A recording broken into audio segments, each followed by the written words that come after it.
Live from New Delhi, you're watching DD India Live, India's voice to the world. I'm Tanvi Taneja, coming up in the next 30 minutes. Prime Minister Modi recounts India's moments of pride in 2025, hails Operation Sindoor, draws attention towards an alarming rise in consumption of antibiotics in his monthly radio address, Mann Ki Baat. Myanmar junta begins heavily restricted polls after 5 years, claims return to democracy. Trump and Zelenskyy to meet in Florida to discuss Ukraine's peace plan. Russia captures Zaporozhia's second largest city, accuses Ukraine of prolonging the conflict. And the dominant Indian women's cricket team eyes series sweep against Sri Lanka in the fourth T20 in Thiruvananthapuram today.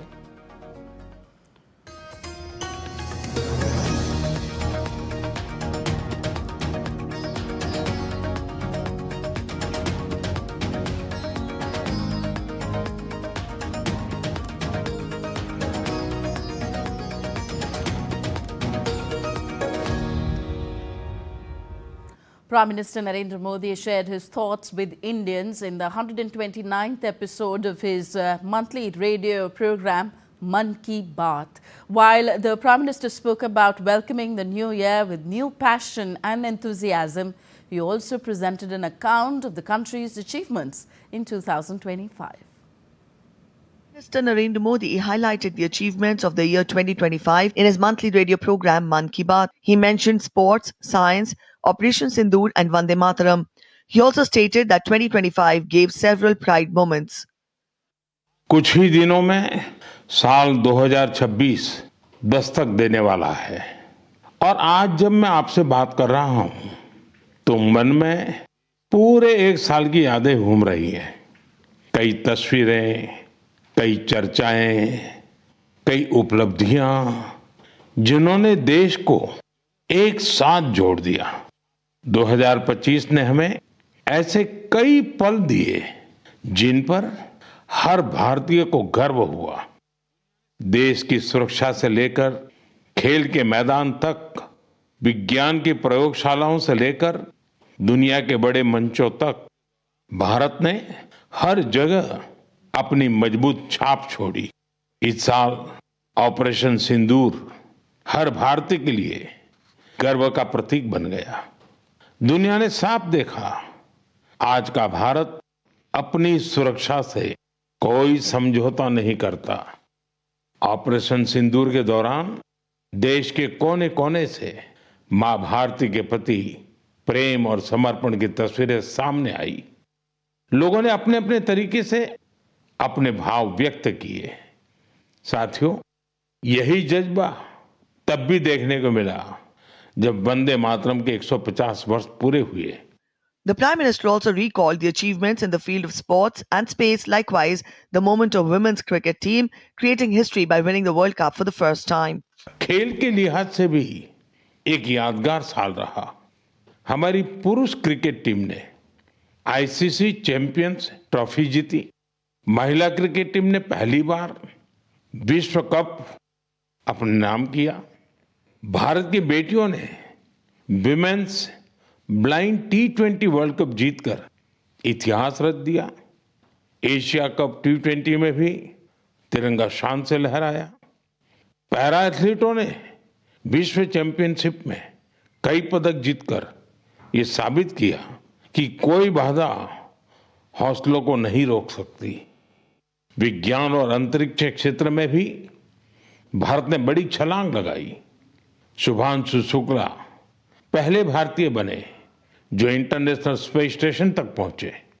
Prime Minister Modi in his Mann Ki Baat also mentioned about India's faith and culture.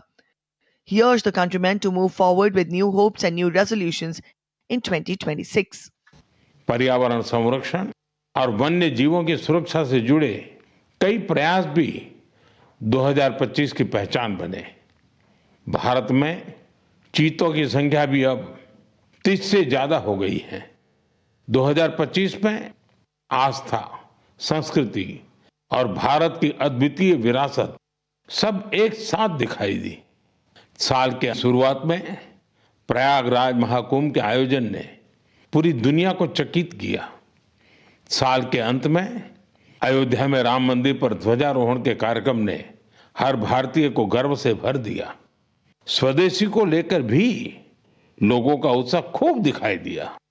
लोग वही सामान खरीद रहे हैं जिसमें किसी भारतीय का पसीना लगा हो और जिसमें भारत की मिट्टी की सुगंध हो।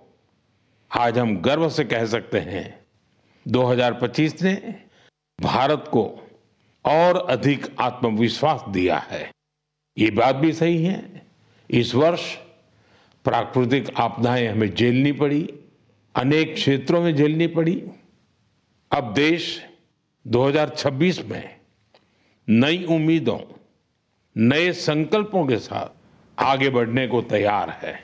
Prime Minister also encouraged people regarding Swadeshi and said that people are buying the same goods in which the sweat of an Indian is involved and which has the fragrance of the country's soil. Bureau Report, DD India. Prime Minister Modi further in his monthly radio program Mann Ki Baat expressed concern over the consumption of antibiotics and urged citizens to avoid self-medication. ICMR यानी Indian council of medical research ने हाल ही में एक report जारी की है। इसमें बताया गया है कि निमोनिया और यूटीआई जैसी कई बीमारियों के खिलाफ एंटीबायोटिक दवाएं कमजोर साबित हो रही हैं। हम सभी के लिए यह बहुत ही चिंताजनक है। रिपोर्ट के मुताबिक इसका एक बड़ा कारण लोगों द्वारा बिना सोचे समझे एंटीबायोटिक दवाओं का सेवन है। एंटीबायोटिक ऐसी दवाएं नहीं हैं जिन्हें यूं ही ले लिया जाए। इनका इस्तेमाल डॉक्टर की सलाह से ही करना चाहिए। आजकल लोग यह मानने लगे हैं कि बस एक गोली ले लो, हर तकलीफ दूर हो जाएगी। यही वजह है कि बीमारियां और संक्रमण इन एंटीबायोटिक दवाओं पर भारी पड़ रहे हैं। मैं आप सभी से आग्रह करता हूं कि कृपया अपनी मनमर्जी से दवाओं का इस्तेमाल करने से बचें। एंटीबायोटिक दवाओं के मामले में तो इस बात का ध्यान रखना बहुत जरूरी है। मैं तो यही कहूंगा, मेडिसिन्स के लिए गाइडेंस और एंटीबायोटिक्स के लिए डॉक्टर्स की जरूरत है। ये आदत आपकी सेहत को बेहतर बनाने में बहुत मददगार साबित होने वाली है।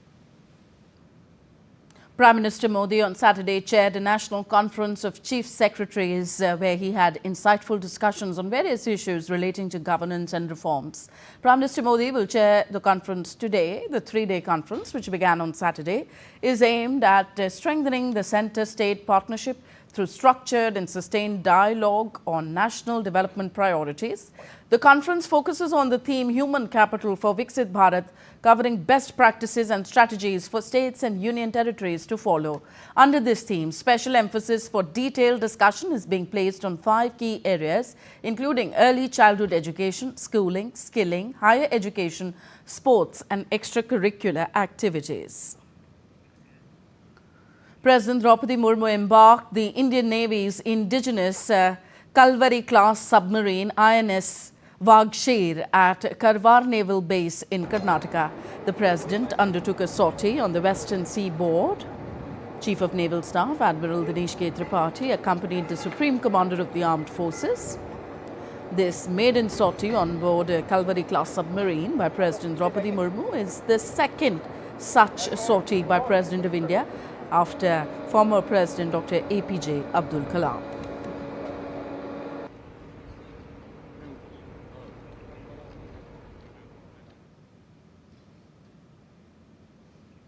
Amid freezing temperatures and treacherous terrains, the Indian Army has stepped up counter-terror operations in Kishtwar and Doda districts of Jammu and Kashmir. The mission to track and neutralize terrorists trying to exploit the harsh winter for concealment Traditionally, the 40-day Chilai Kalan brings a lull in terror activity as snow cuts off mountain routes. But this year, the army has adopted a proactive winter posture, setting up bases and surveillance posts deep in snow-bound areas. Special winter warfare troops trained in high-altitude survival and snow combat are leading the charge. Modern technology drones, sensors and radars add precision, tracking movements and heat signatures even in blizzards. Even in the stillness of Chilai Kala, India's defenders remain vigilant, turning winter's silence into relentless activity. Amidst the severe apprehension over the redefinition of Aravali Hills, the Supreme Court took suo motu cognizance of the matter and decided to hear it on December 29th. The matter is to be heard by a three-judge bench of the Apex Court headed by CJI Suryakant and Justices J.K. Maheshwari and Augustine George Marseille.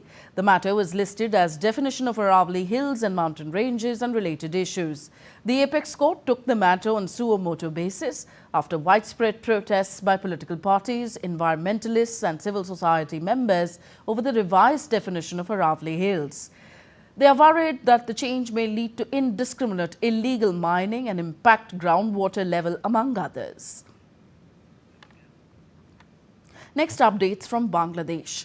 An internal rift overnight gripped the student-led National Citizen Party over its proposed alliance with the Jamaat-e-Islami ahead of the Bangladesh elections in February, with 30 of its leaders issuing a joint letter opposing the plan and 2 high-ranking members announcing their resignation.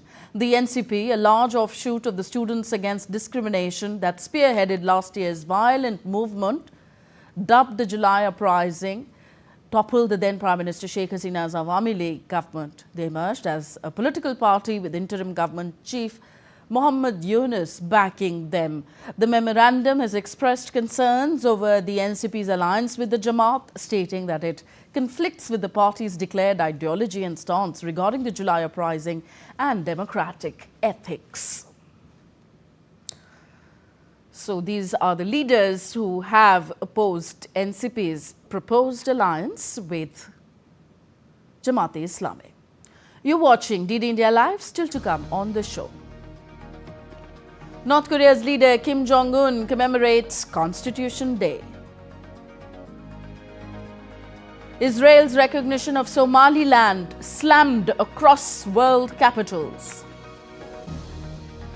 And Russia's Vladislav Artemev stuns Norwegian Magnus Carlsen in round 9 of the FIDE World Rapid Chess Championship in Doha.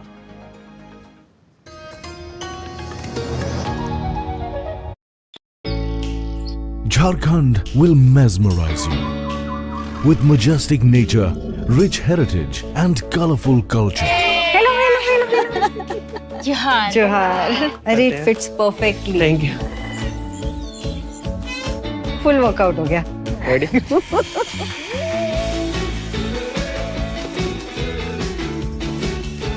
Postcards from Jharkhand on National Geographic.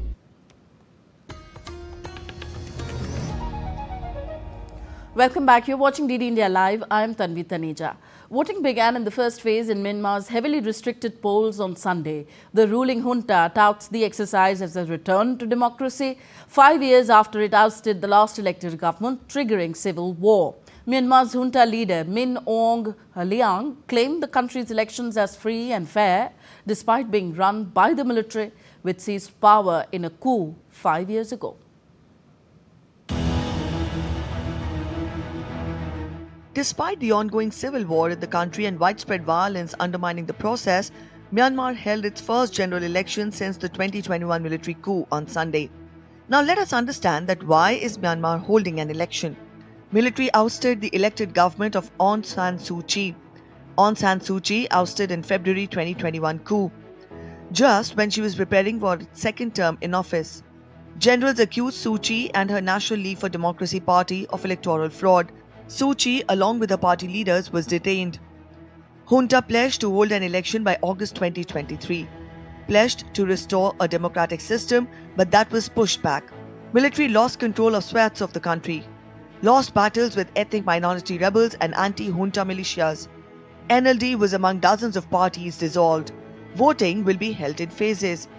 Voting going on in phases on December 28th in 102 townships, on January 11th in 100 townships, January 25 in 63 townships, covering a total of 265 townships out of a total of 330. Junta Chief Min Aung Hlaing has acknowledged the polls. Dates for counting and results have not been publicized. Previous elections used a plurality system. Earlier, candidates with the most votes won the seats. In line with an army-drafted 2008 constitution, 25% of upper and lower seats were reserved for serving military personnel. Those personnel were selected by the Armed Forces Chief. Fate of key political parties are in fray. Only 6 parties are competing on a national level, with 51 contesting with a single region or state. Many parties from last 2 elections have disbanded and anti-junta rebels have opted out. Only junta-approved parties remain, including military's proxy Union Solidarity and Development Party. USDP had won last election held by a junta in 2010. USDP is fielding 1,018 candidates, a fifth of the total registered. USDP, led by former generals, was routed by NLD in landslides in 2015 and 2020 elections. In 2010, armed forces held 25% of legislature, with USDP allies expected to win many seats. Military will have power to influence who becomes the president, government formation, and judicial and civil service appointments. World also reacted to the Myanmar polls. The UN, Western countries, and human rights groups call the system a sham to sustain military rule. The ASEAN bloc, including Myanmar, has called for a fair and inclusive election. Junta Chief Min Aung Hlaing has made a major diplomatic push this year to win support for polls. Military dismissed international criticism, asserting election lacked coercion and had public support. Junta spokesperson Zaw Min Tan said that election is for people of Myanmar, not international community. The junta that has since ruled Myanmar said the vote is a chance for a fresh start politically and economically. Bureau Report, TD India. Ukrainian President Volodymyr Zelenskyy and US President Donald Trump will meet in Florida on Sunday to hammer out a plan to end the conflict in Ukraine. Zelenskyy said that he plans to discuss the fate of eastern Ukraine's contested Donbas region during the meeting at Trump's Florida residence, as well as the future of the Zaporizhzhia nuclear power plant, among other issues. Earlier, Zelenskyy said that he still hopes to soften a US proposal for Ukrainian forces to withdraw completely from the Donbas region. Meanwhile, Russia claimed to take control of Huliapol, the second largest city in southeast Ukraine's Zaporizhzhia region. According to the briefing, Russian troops also controlled Stepnohorsk in the Zaporizhzhia region and captured Dmitrov, Rodinsk and Artyomovka in the Donetsk region. Putin said that the takeover of Huliapol creates favorable conditions for Russian forces to continue their advance deeper into Zaporizhzhia, while the capture of Dmitrov was a significant step towards the full seizure of entire Donetsk region. The Russian president said that the Russian army is fully capable of resolving the issue militarily. Russian President Vladimir Putin, meanwhile, said on Saturday that Russia could see that Kiev was in no hurry to end the conflict by peaceful means. He also said that if Ukraine did not want to resolve the conflict peacefully, then Russia would accomplish all goals of its special military operation by force. We see that smart people also appeared in the West. They recommended the authorities in Kyiv to accept decent condition of ending the conflict and offer good basic condition for ensuring Ukraine's long-term security, restoration of relation with the Russian Federation, and economic recovery of Ukraine. But we see that unfortunately, the ringleader of Kyiv regime are in no hurry today to solve the conflict peacefully.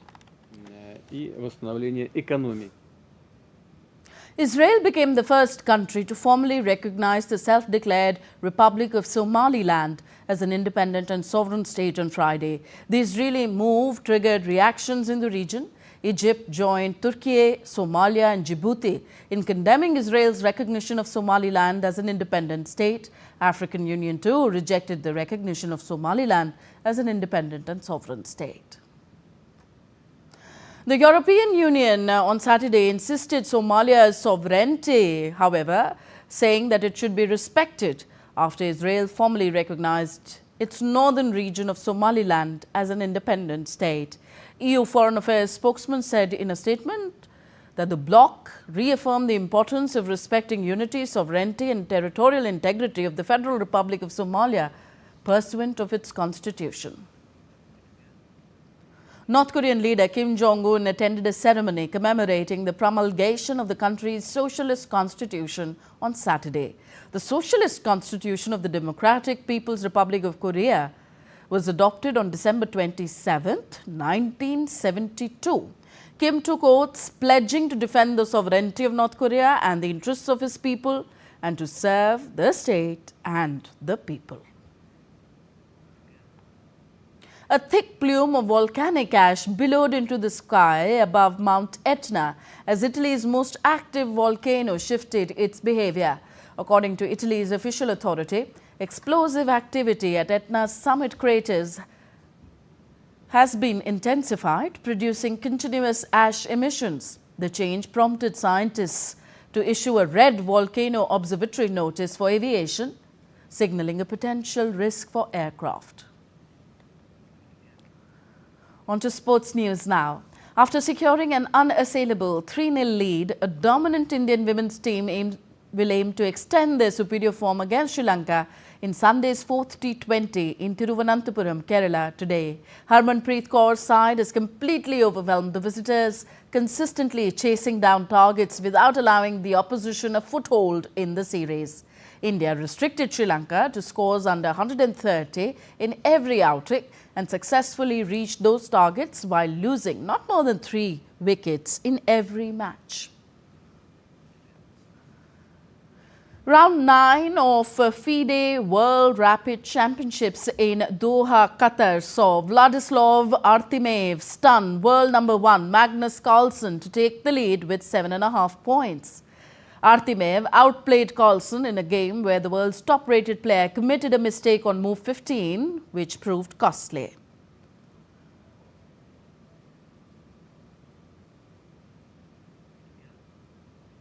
Indian stars D. Gukesh and Arjun Ergyasi are also in the hunt for the title after 9 rounds. Gukesh and Ergyasi are placed comfortably on 6.5 points with just a point separating the Indian duo from joint leaders. Starting with 2 draws against Anish Giri and Alexei Sarana, Gukesh prevailed over Spain's David Anton in round 8. In the following round, he was defeated by Nodirbek Abdusattorov, which is his only defeat in the tournament so far.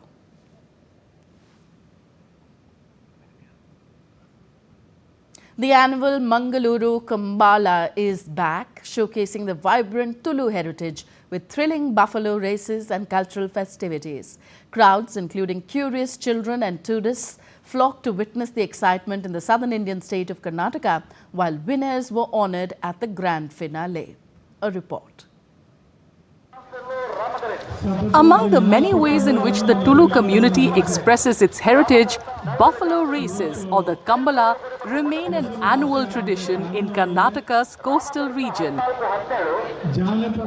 In Mangaluru's Goldfinch City, the 9th edition of Rama-Lakshmana Jodokere Kambala got underway on Saturday morning.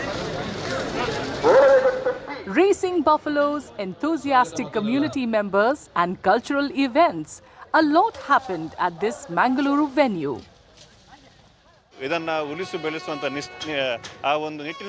In order to encourage this traditional event, this is being conducted in Mangaluru city. It is a historic moment.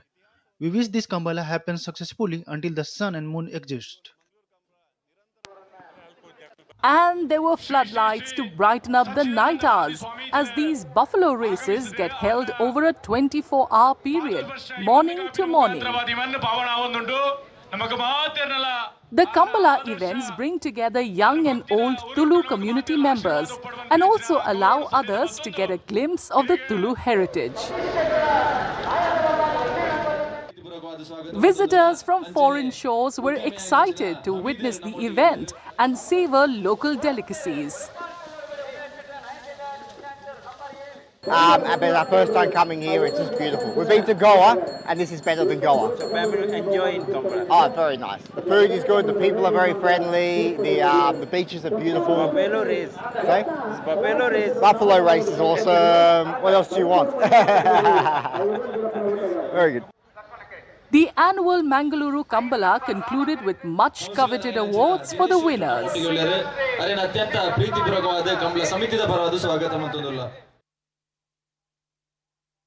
Do let us know your thoughts on the news of the day. Connect with us on our different social media handles at DD India Live. And for those on the go, you can also download our DD India mobile app for quick news and updates from India and the world. We'll be back with more news as it breaks here on DD India. I'm Tanvi Taneja from all of us here in New Delhi. Thank you for watching. Namaskar.